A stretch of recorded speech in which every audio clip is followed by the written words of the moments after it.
हरिः ॐ सहस्रशीर्षा पुरुषः सहस्राक्षः सहस्रपात स भूमिगो सर्वतः स्मृत्वात्यतिष्ठद्दशाङ्गुलं पुरुष एवेदग्गो सर्वं यद्भूतं यच्च भाव्यं उतामृतत्वस्येषानो जदन्नेनातिरोहते एतावानस्य महिमातो ज्यायांश्च पुरुषः पादोऽस्य विश्वभूतानि त्रिपादस्य मृतं देवे त्रिपादोर्ध्व उदयपुरुषः पादोऽस्येह भवत्पुनः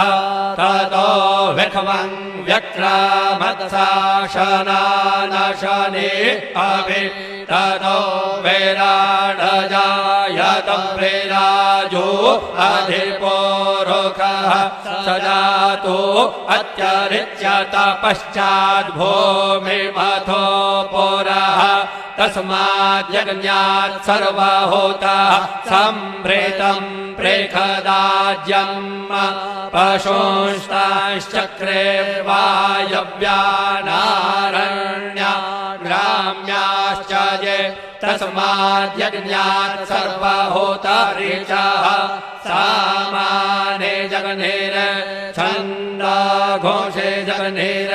तस्माद्यजुस्तस्मादजायत तस्मादश्वा अजायन्त जे केचो भयादतः रावो जगन्नेर तस्माज्जातः अजावयः तं जगदम्बरेः प्रोक्षन् पुरुषन् जातमग्रतः तेन देवा अयजन्त साध्या रेखयश्च यत्पुरुषं व्यदधोः कथिता व्यकल्पयन् मोखं किमस्यासेत् किं बाहो किमोरोपादा उच्येते ब्राह्मणस्य मुखमासीत् बाहो राजन्यः कृतः ओरो तदस्य जद्वैश्यः पद्भ्याघोषोद्रो अजायत चन्द्रमा मनसो जातश्चक्षोः सूर्यो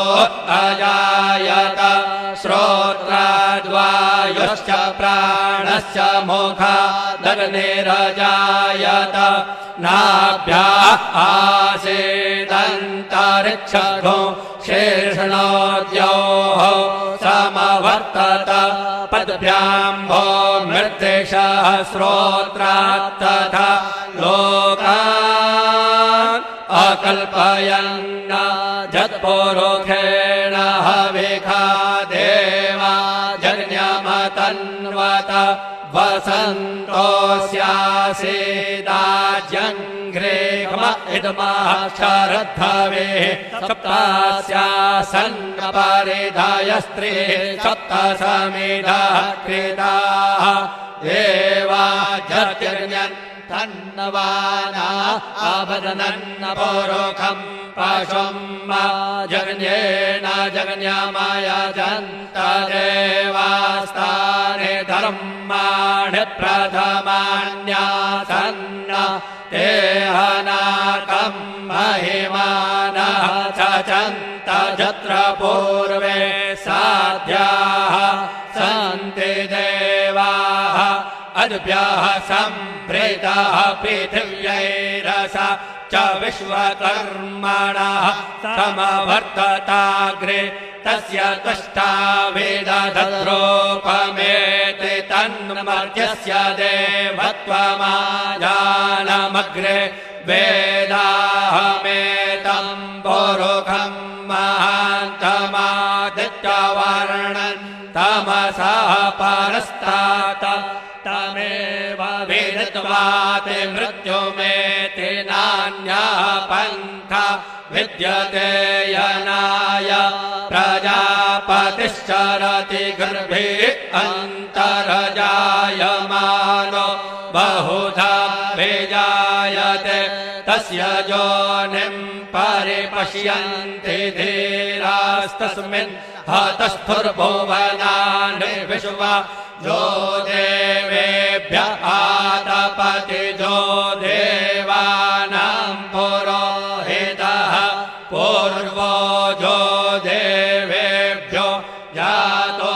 नमो रोचाय ब्रह्मये रोचं ब्रह्मन् जनयन्तो देवा अग्रे तदब्रुवन् जस्वैवं ब्राह्मणो विद्या तस्य देवा असन्वशे श्रेश्च ते लक्ष्मीश्च पत्न्या वहोरात्रे पार्श्वे नक्षत्राणि रूपमश्विनौ व्यातम्